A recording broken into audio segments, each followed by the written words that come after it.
and welcome to the Martial Perspective, episode number 10. We've got a late night episode here with Grandmaster Herb Perez of the 1992 Olympic Taekwondo team. Grandmaster Perez took gold, and I believe he was the first and only gold medalist in the sport of Taekwondo for the United States. Is that correct, sir? We have a few more now, but there has only been myself, Jimmy Kim, and Stephen Lopez on the men's side. Jimmy in 1988, great athlete, may he rest in peace. And then myself in 92, and then there was a drought until Stephen Lopez, and then there's been a further drought that has and continues to persist in the men's program, which doesn't seem to do all that well. But I feel very fortunate to be blessed enough to have had a great career. That's absolutely amazing, sir. When did you start your martial arts career, sir? Wow, that's a great question. I started martial arts training and my career when I was 9, and it was as a result of trying to stay out of harm's way. I had a lot of tough people where I grew up that decided they didn't like the way I looked, my hair was, or whatever. So on a daily basis, I had people, well, earlier than that, when I was 5, I had people that decided I would be a good punching bag potentially. So well, that's not good. I bet you're looking back at that and laughing a little bit.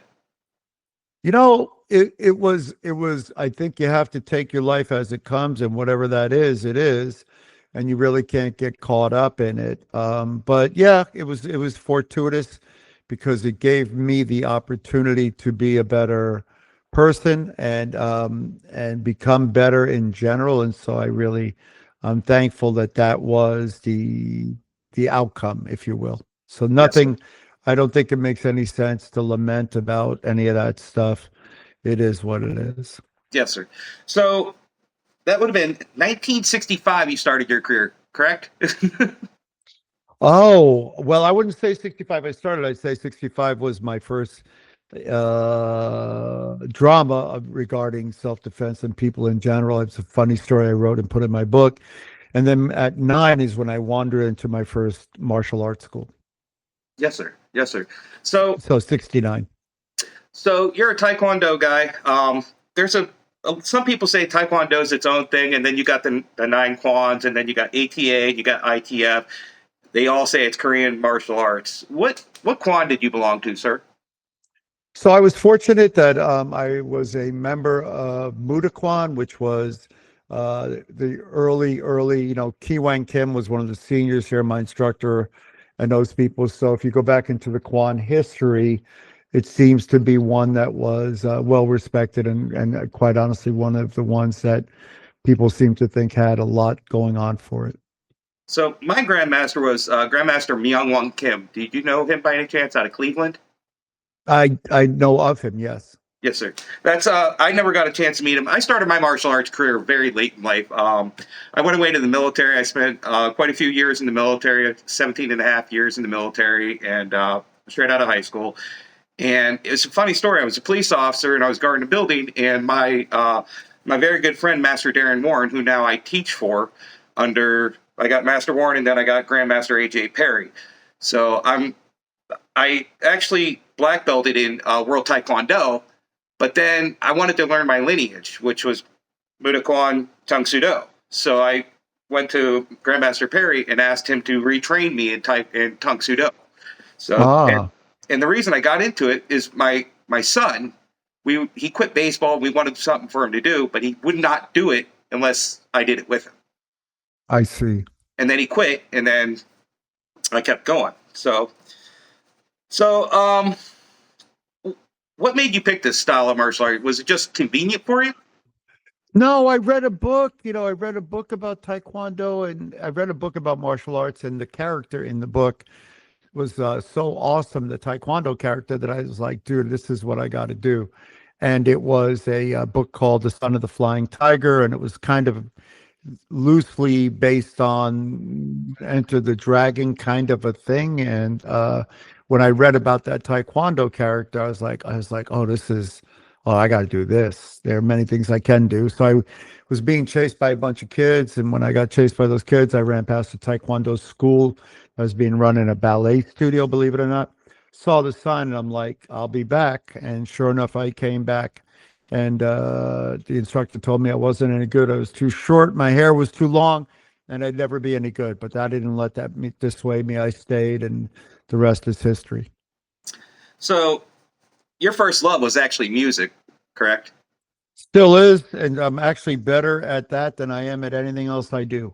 But Wow. I didn't I was honest enough with myself to realize that that was going to be I played, made a lot of money, traveled, did a bunch of stuff, but then I also realized that that was going to be a very challenging career with little or no help of success when you're all done. So I decided to do something else at the end of all that. So moving through Taekwondo, growing up in Taekwondo, Muay Kwan, the Olympics for Taekwondo wasn't even a thought until 1988. So when did it become a realization that this really could happen for you?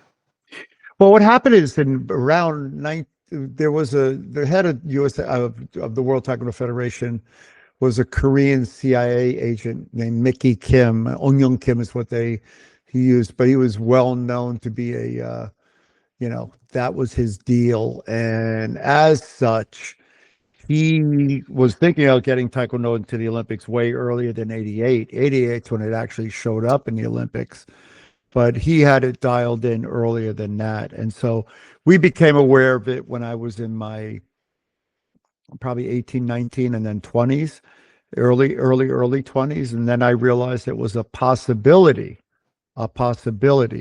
And in that possibility, I saw a potential reality for me because I'd always wanted to do an Olympic sport, but I just couldn't figure out, which one. And then when I did Taekwondo, I just loved it. And then when it had the possibility of being a thing, then I really gravitated towards it. Wow, that's really amazing. I lost your picture, by the way, but I see peak performance, so we're still good. Oh, Keep going. let me get you back in. I don't know what I must have touched something. Let me get back to You're quite all you. right, sir. No. I have brain damage. I think I got to better see a doctor. But let me do this. But keep talking. I'll get my picture back there. Give me a Perfect. second. So I remember I told you over the phone that when I was 10 years old, me and my mom we watched the Olympics every year. She was a diehard Olympic fan. Didn't matter what sport it was. Did not matter, who was up there. She just wanted to watch the Olympics. And I remember for some reason the Olympics that year was huge in the United States. There was a lot of push for it. There was trading cards. I mean, to me, it was I was 10 years old, but it was the first time that I realized that the Olympics is a huge deal, and for some reason, the Americans were really, really pushing Barcelona.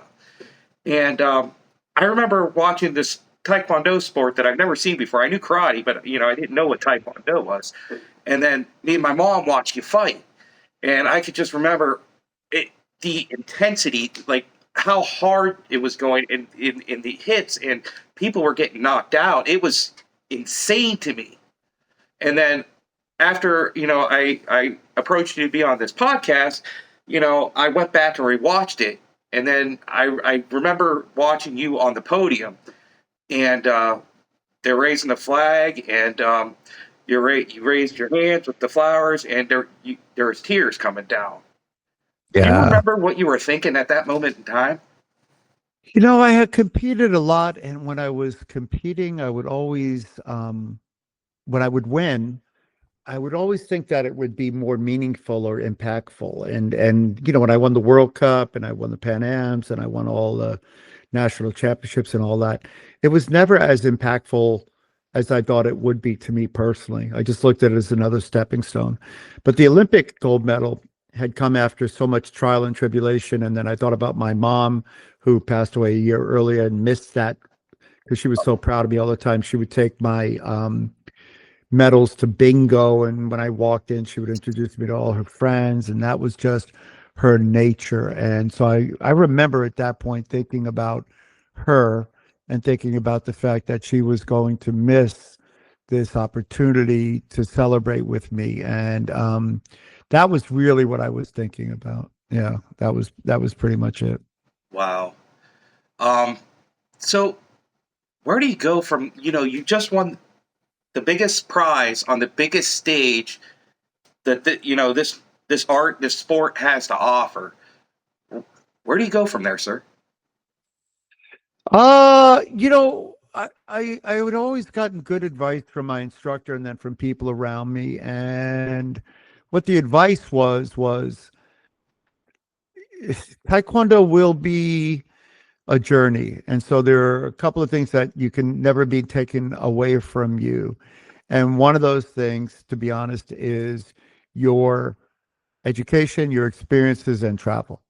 And so I always understood that Taekwondo was not going to be a profession necessarily where I'd be able to live the rest of my life and make a ton of money as a professional. So I was always preparing educationally um, to have a life afterwards. So that was kind of my focus. I never expected it to be more than that. My son, on the other hand, does high level soccer and has been recruited by, a bunch of people, great universities, great programs and MLS teams, academies. So he's got that ability in his mind to do that, let's say, right? And so that's the difference. I understood that I would always have to have something else after it, and that's why I went to law school, served on boards of directors, owned a video production company, and was sponsored by first Macho, Atomics, and then Century. It was where I finished my career and still do a bunch of things for them because I just love Mike Dillard, and David Wall is the one that brought me back to them. But Nancy Grossbart and Macho were always very good to me as well. Wow, wow. So getting to the Olympics back in the day, the road to the Olympics ran through AAU. Is that correct? No, the Olympics, AAU was the national governing body for about 10 seconds. The people that ran the AAU were inept for the most part back then. And the guy who ran it back then was Ken Min, who also wasn't a Taekwondo guy. He was a judo guy. And he was the head of the Olympic team that I was on, and probably the most inept, incompetent person I had met. Political, but inept in the sense of doing Taekwondo. And people are polite to him now because he's older and, whatever. But he was a terrible head of team and just not a great individual either. But that was my experience with him. But the AAU is not allowed to be, since 1979, have any involvement in the Olympic selection process because it's a multi-sport organization. And they were the reason the U.S. Olympic Committee was in fact created. Oh, wow. I did not know that. Oh yeah, yeah. And the AAU is a great organization, but Yes. it has no ability legally to be part of the Olympic movement in the sense of the process to teams or anything else. So it's a great grassroots organization and has, since the time that I was competing, gotten better. Although it seems like the leadership hasn't gotten any smarter.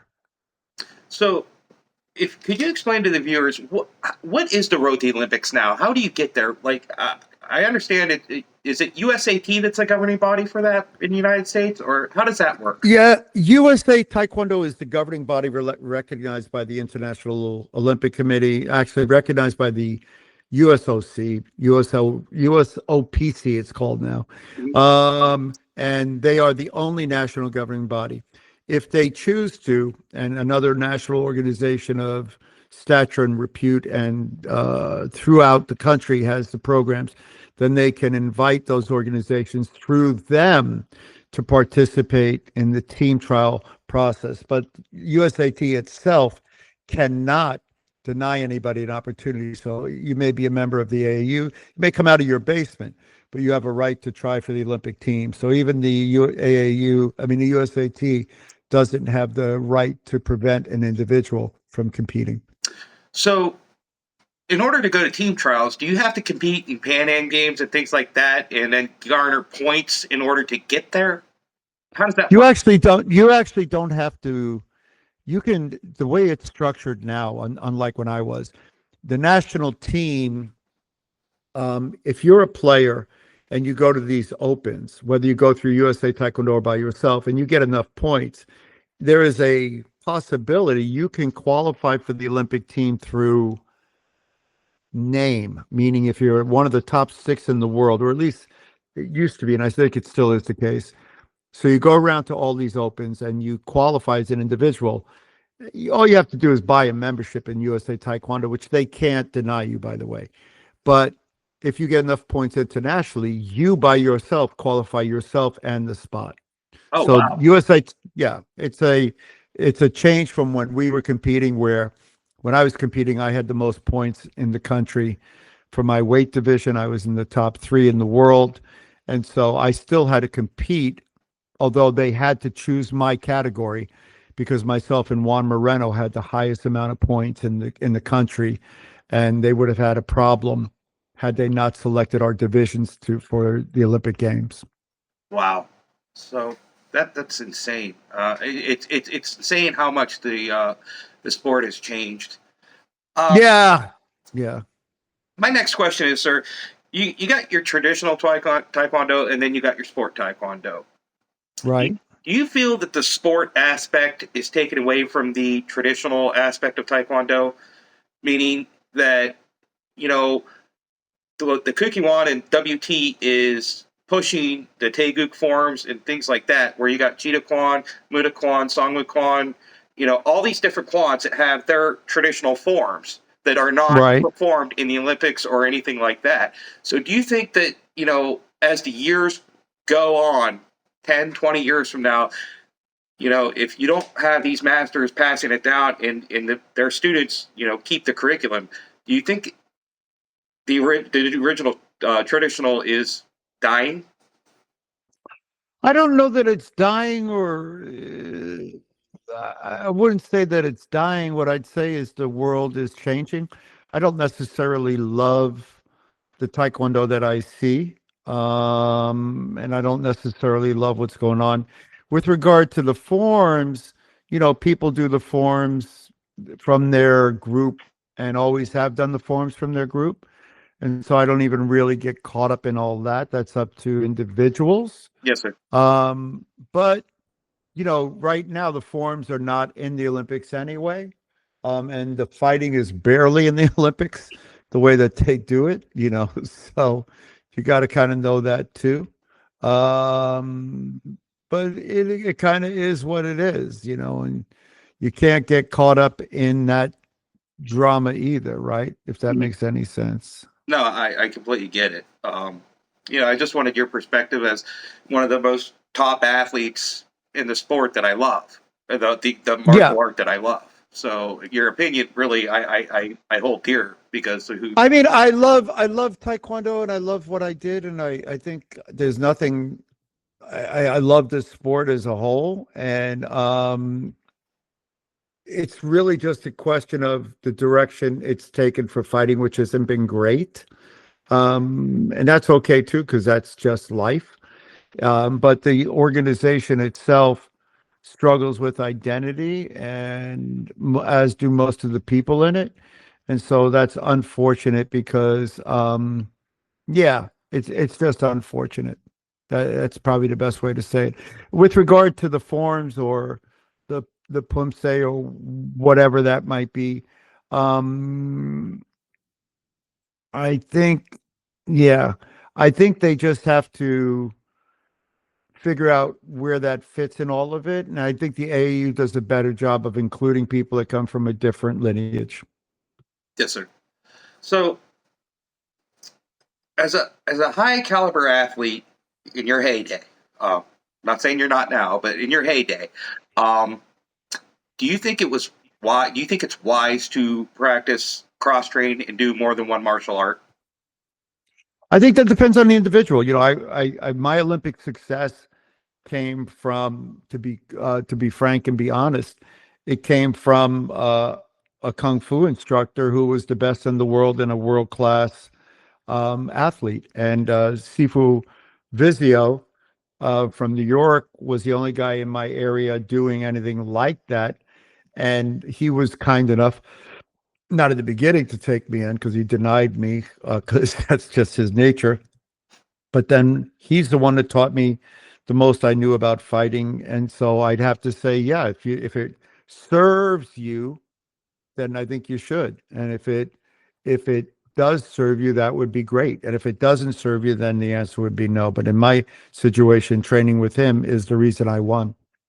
I still credit him to this day with my success as an athlete. That's amazing. I would never have thought that you trained kung fu. Oh, it was the best decision I ever made, and not because the martial art itself, but the individual. So for me, the individual was crucial to my success. So, as you age in martial arts, I'm in my mid 40s. Um,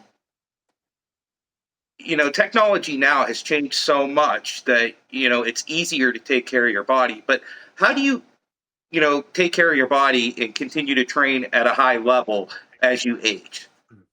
So, my wife always points out to Tom Brady, who was kind of schlubby in high school, and he went down the street where I live now. He went to school out this way, and I went to a fundraiser where we were at the table next to him. Nicest guy in the world. So, his body's still in great conditioning, as is Ronaldo's and Messi's, because these are true athletes. They early on in life train themselves to be great athletes, and as a result, maintain that athletic prowess later in life. Even now, I'm older. I still do a kettlebell workout. I do a cycling workout every day, and I kick and train every day. And the reason I do that is the thing I love to do is Taekwondo, and I want to be able to continue to do Taekwondo when I get older. And so there is a reality that you just have to take care of your body, train the way you need to train, work on balance, and you have to train differently than when you were young. And so I think that's what I learned. And that's what enables me to still do what I do. And that's the advice I would give anybody. You don't realize it, but as you get older, 1 pound a year ends up being 20 pounds after 20 years, so on and so forth. And then what you used to be able to do, it's that country and Western song. I'm not as good as I once was, but I can be as good as I once was once more, right? Like that story is kind of funny because it's true in everything you do. And so I just look at it that way. I realized, oh man, I better work on my balance because I'm really kind of losing it. So that's the moral to that story. Do what you need to do to remain relevant. But I do have a newfound sympathy and empathy for older people that do Taekwondo now that I am one that I probably didn't have when I was younger. Incredible. So, rewind back to 1992, 93. When you came home from Barcelona, did anybody ever, oh, you're an Olympic gold martial artist? Anybody ever challenge you? I didn't have that problem when I was younger, and I didn't have it post the Olympics. The one thing good about the Olympics is it gives you a pedigree that is unassailable. And so most people are just fascinated by the fact that you did it, let alone your ability. I, I don't have the kind of personality that if you met me, you would think it would be a good idea to try that. I'm just not, I don't suffer fools. And so, for the most part, I would go to seminars sometimes where a guy, um, well, I would do a lot of seminars where a guy might get squirrely, and I would help him with his pain. But I do have a funny story about my teammates that I would bring to my camps and stuff. And so every once in a while, you'd get a guy that would come in that wanted to test the challenge. It's the nature of what we do, right? We're martial artists, Oh, absolutely. so they'd want to poke the bear and they'd want to try, and you kind of realize quickly it probably wasn't a great idea, no matter how good you are. But I understand where they're coming from. As a young athlete, yeah, that's why I was there too. I want to see what I can do. And so if I got in the room with a world champion or somebody like that, you could rest assured I was going to give it my all. So I understand it. Uh, but I would also say probably wasn't a good idea. But in general, most people, I don't have that kind of demeanor that you would get the sense that I'd be a person to be trifled with. Well, at mid 40s, sir, I don't think I'd want to take that hook kick that you threw. Oh, I don't. In my mind, I'd like to believe I can do everything I once did, and still, if you saw me now, I'd be like, at some point I'll have to realize how old I am and get a little bit more real, and maybe get a baseball bat or a gun or something. But I'm still confident with my feet and my hands. So, you've had a very long and successful martial arts career. What was the biggest obstacle you had? Be it, it could be anything. It could be, you know, emotional. It could be fear. It could be, financial. It could be whatever. What is your biggest obstacle? I think everybody has different ones along their career. I mean, globally, from life to life, my biggest obstacle is my optimism and belief that I can do anything when I need to do it. And because it puts you in situations that most people wouldn't put themselves in, and then you see it through. The other one would have been the political landscape of the corrupt individuals around me in my sport. And the amount of pain it caused me in my life. But the good news is, it would be easy just to say that. But as a result of that, I won the Olympics. And what I mean by that is just to leave the country to be able to compete, I'd have to overcome the corrupt politics that we hear, especially with the Korean leadership. And that helped me become a better fighter. And then ultimately, when I went to the international arena, instead of it being all the corruption back here, I only had to worry about one country and its corruption and its athletes, and ultimately beat that person too. So what doesn't kill you makes you stronger. Yes, sir. So, what do you want to be remembered by? What do you want your legacy to be, sir? Oh, as you get older, if you have kids, the most important thing to you is your family and your kids. So I'd like to be remembered as a father and a good husband and a good family person. When I was younger, it would have been to be like my instructor, be a man of character. When he said yes, it was yes. When he said no, it's no. And that was pretty much the way it was. And so I think character is important. And right now, I have a couple of friends going through that um, character question that's being foisted upon them, and they're choosing a path which would be similar and has been similar to my path. So as a man of character, I think first a family and father, and then a man of character. Very well put, sir. Very, very well put. So, do you feel it's important to network in this profession? I mean, I know you spoke about, corruption and things like that, but, you can't be an island. So, how do you know who to network with? So you have to pick your friends, right? So I pick my friends, and what I mean by that is, um, I have a lot of acquaintances. I have a handful of friends, and that hand changes over the years. And if somebody needs to be exited because I don't agree with their ethic or moral, which is important to me, then I am still their acquaintance. I'm just not their friend. So when I don't, I facilitate. I have a lot of great friends who do great things. Um, and so I facilitate, but I don't network just for the point of networking. I could think of an instance where there was a guy I met. He used to carry the bags of a friend of mine who was a really good martial artist and on the TV show with me. And he was basically the bag boy for this guy. Now he's a influencer, this, that, the other thing. That he called me for a favor to use my school. I let him use my school, and I like him, so I'm not speaking poorly about him. But he tends to network with anybody and everybody, including some people that I wouldn't associate with. And so that's just different. It's a different way of looking at the world. If I'm going to consider you a friend or somebody I spend time with, it's because I respect you. It's not because you write me a paycheck or you write me a check. That's what I think is important. But on the other side of it, there's all these guys that read this, read that. Proximity is power, yada yada yada. It's also getting get in the mud with the pigs and you come out muddy.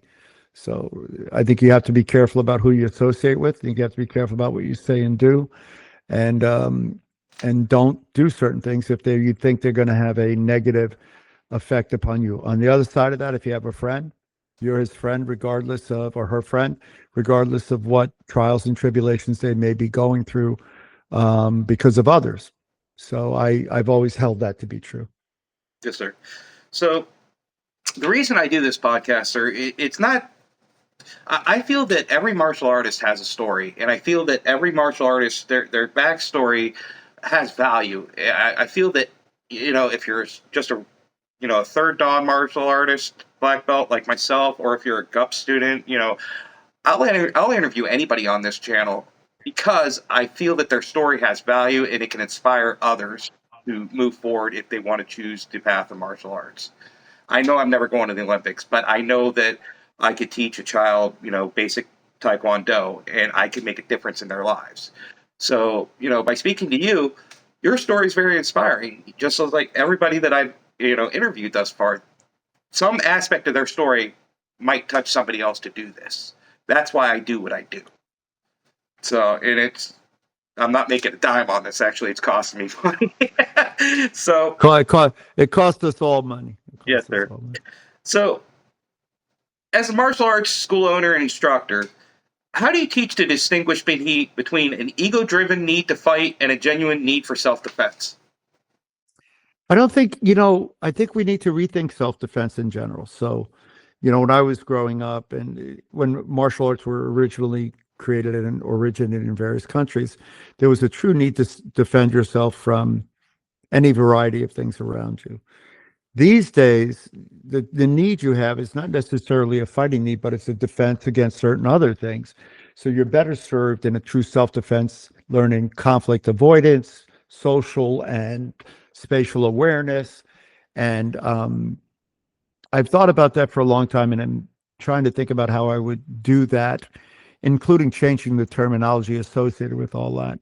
I'm not comfortable with the word master, grandmaster, but it is what it is. We're masters of our craft, and grandmasters like a chess grandmaster is. On the other side of that, though, I don't get caught up in the ego part of it because I choose my students just like I choose my friends. So when I'm teaching someone these days, I don't take every student. I meet them. I meet their family, their mother or father, if it's a child, and then I make a decision on them. If while they're training with me, I think that value decision was wrong or they've changed, I exit them from the school. So I had a woman that came in. She was training with me. I liked her. I told her that I choose my members. She may think she's choosing me, but I'm actually choosing her. And I was very clear about that 9 months ago. And then she came back from holiday season and said something very weird. And I was like, I listened and I said, okay. And then I took her into the office and I told her she was no longer a member. I said, you have 3 months left. To be honest, in 3 months, I wouldn't take you back for another term. And so today's your child's last class. It's not a commentary on you. It's a commentary on me. I want to enjoy the students I have. And if I don't feel we share the same values or you're not happy, then you should be somewhere else. And so that was the best decision I ever made. And so that's my personal ethic when it comes to that. So I wouldn't necessarily end up with that student as a member because I would have weeded them out early. Interesting. So when you walk into a dojo, it doesn't matter what martial art you are, what are key factors to look for? Because I know McDojos are a big thing right now. People are buying belts. I'm sure that's always been a problem. But what are key warning signs to look for? So if I were a new student looking at someone, first thing I always used to tell people is, first look at the class, see if you like what you're seeing. That's pretty much what you're going to be doing. Number two, look at the senior classes. Don't look at the beginner class, but look at the senior class. See how many people stayed, see what rank they are, and see what the quality of their behavior is, and not necessarily their technique. And then ultimately, number three, look at the technique and see if it's something you think is valid or matters. So I don't get caught up in styles and this, that, the other thing. Because at the end of the day, most of us are going to be life skill warriors and not physical warriors. But on the other side of it, if you're not teaching good martial art that's effective and practical and useful, I still teach Taekwondo, old school Taekwondo. I don't teach monkey, scorpion, whipping. I did that as a joke when I was, you know, 20. I could do all that ridiculousness then, and it didn't matter because you didn't hit anybody and it hurt. So I did real Taekwondo, and there was a continuity between what I trained, taught, and did. So what I trained in, what I taught, and what I did in the arena were virtually the same. I could take that same technique, go out into the street and defend myself if I had to, which I often had to from where I grew up. Today, the Taekwondo that's being practiced at the Olympic level is not something you would ever do anywhere to anyone and not expect to get killed.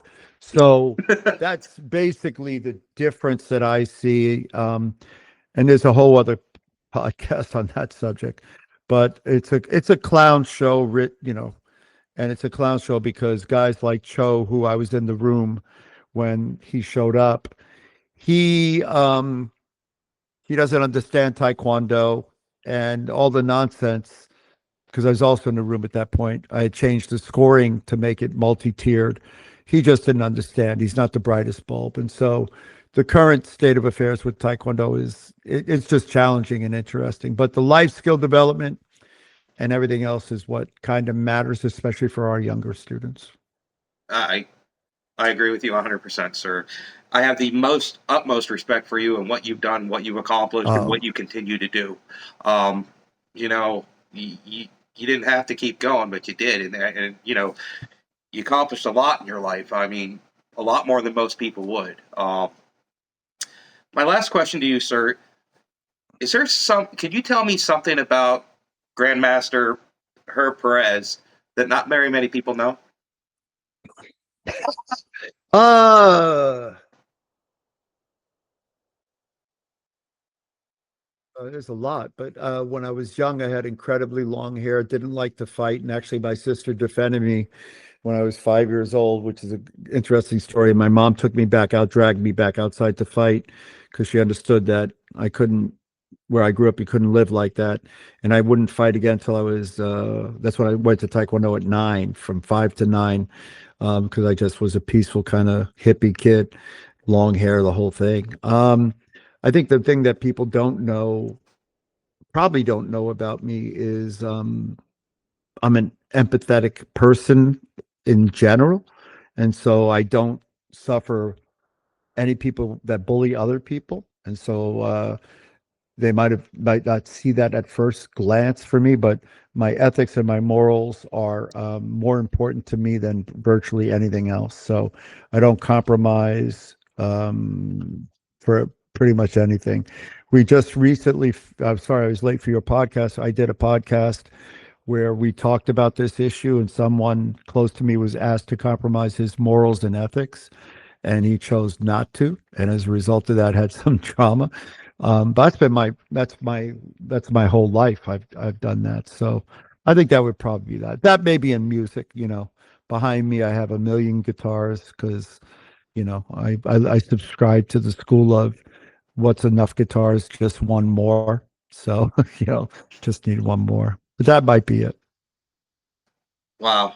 You know, again, sir, I really can't thank you enough for being on this podcast. It's so wonderful. We've never spoke Uh, before. I've never met you. I may have passed you in some sort of competition. I'm familiar with Peak Performance. It's a very well known, very, very well taught school. And, when your athletes are out on the floor, it shows. I mean, you're too kind. I'm always honored to be asked to speak to anyone at any time. And but more importantly, John, for all your support and kind words. But I'm always honored to get a chance to share knowledge and listen and learn as well. And your passion for martial arts and the reasons you do what you do are admirable, and I hope you continue to do it. well, again, I hope this is the last time we speak, sir. You can't It cover won't. It enough in won't be. 40 minutes. Well, I'm just looking at you, but I'm wondering why there's a hammer behind you, and I hope that nobody's been a victim of it. A hammer. You don't see Over that? my Is that over my a bob. Yeah, there's a hammer by Bob. Yeah, You know, well, I was Bob hanging is some stuff up. I forgot that was poor, there. poor Bob. He's been the most abused trading tool in the history of mankind. So poor Bob. Yes, sir. Yes, sir. No, I was hanging some stuff up behind me. That's why that's there. Well, Century gets a lot of great value from Bob, a great product and great company. And so I'm sure they'll be very happy to see Century behind you. Yes, sir.